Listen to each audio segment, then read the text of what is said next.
সকলোতে মিয়াসকলক যে দুখ দি থাকে আমাৰ মানুহে ভুল নকৰে নেকি? ৰ'জ আলীৰ ক্ষেত্ৰত কিন্তু মিয়াক দুখ দি লাভ নাই। ৰ'জ আলী এজন ভাল প্ৰেমিক আছিল। ৰ'জ আলীয়ে তেওঁ প্ৰেয়সীক ক্লাছ 9ৰ পৰা ভাল পাইছিল বুলি নিজ দেউতাকে প্ৰকাশ কৰিলে আৰু সম্পূৰ্ণ ভুল আছিল এই ছোৱালীজনীৰ গাত, যিগৰাকীয়ে হত্যা কৰিলে নিজৰ মাহীয়েকৰ ল'ৰা ভায়েকক। নমস্কাৰ বন্ধু বান্ধৱীসকল, কি খবৰ আপোনালোকৰ? ভালনে বাৰু? বৰ্তমান অসমত চৰ্চিত হৈ আছে লভ জেহাদ, লভ জেহাদ, লভ জেহাদ। মানে লভ জেহাদ মানে কি? লভ জেহাদ অকল মিয়াসকলে কৰে নেকি? লভ জেহাদ বুলি ক'লেই আমি অকল মিয়াসকলক আঙুলি টোৱাওঁ, তাৰ বাহিৰে আমাৰ আন কাম নাই নেকি? মিয়াসকলে লভ জেহাদ কৰে কাক? আচলতে আমাৰ সমানে দুখ আছে আমাৰ ছোৱালী বা বোৱাৰীসকলৰ গাত। ৰ'জ আলী যিজন এনকাউণ্টাৰ কৰিলে, এনকাউণ্টাৰ কৰাৰ ল'ৰাজনৰ গাত বাৰু কিবা দুখ আছিল নে? তেওঁ সেই ছোৱালীজনীক ক্লাছ 9 নে 10ৰ পৰা ভাল পাইছিল আৰু একেলগতে থাকি কৰি তেওঁ হয়তো বহুত তেওঁলোকৰ নঘটিবলগীয়া ঘটনা ঘটিছিল, যিখিনি প্ৰকাশ পাইছে ছোৱালীজনী নিজৰ মাকৰ মুখেৰে।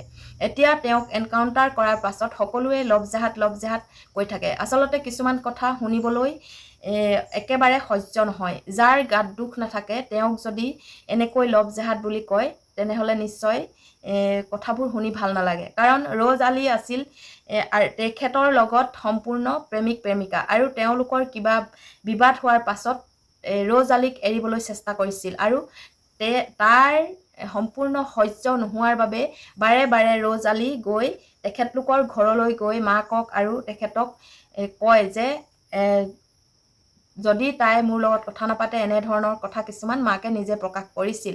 আৰু তাৰ পাছতো মাকে ক'ৰবালৈ ওলাই যোৱাৰ পাছত ক'ত আছ, কি কৰিছ, সম্পূৰ্ণ জানে যে তেখেতৰ ৰ'জ আলীৰ লগত তাই বিচ্ছেদ হৈছে আৰু বিচ্ছেদ হোৱাৰ পাছত সি কি কৰিব জানে। কাৰণ নিজৰ গাত যদি দুখ নাথাকে তেনেহ'লে ক'ৰবাত ওলাই গ'লে নিজৰ মাকে আমুকৰ পৰা বাচি থাকিবি, তামুকৰ পৰা বাচি থাকিবি কেতিয়াও নকয়। নিজৰ গাত চেকা থাকিলে ক'ৰবাত ওলাই গ'লে নিশ্চয় নিজেই সজাগ হ'ব।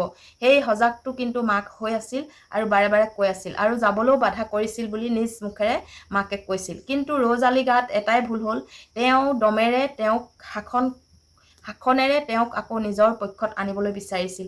নিজৰ সঁচা মৰম, সঁচা ভালপোৱা তেওঁ আছিল বাবেই তেওঁক নিজৰ কৰিবলৈ আপ্ৰাণ চেষ্টা কৰিছিল আৰু সেইটোৱে ল'লেগৈ লভ জেহাদৰ ৰূপ। আৰু সেই লভ জেহাদৰ ৰূপ লোৱাৰ পাছত নিজৰ প্ৰাণ শেষ হ'ল পুলিচৰ এনকাউণ্টাৰ গুলীত।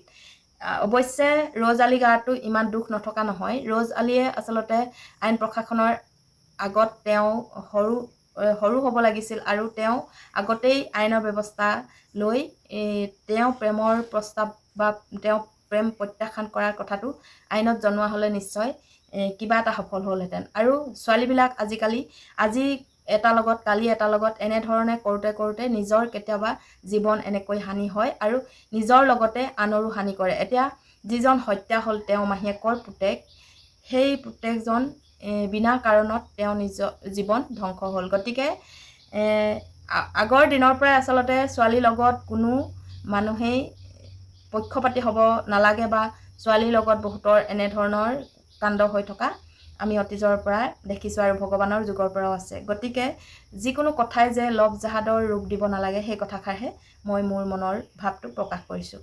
গতিকে মোৰ ভিডিঅ'টো যদি ভাল লাগে তেনেহ'লে লাইক, কমেণ্ট আৰু শ্বেয়াৰ কৰিবলৈ নাপাহৰিব। ধন্যবাদ।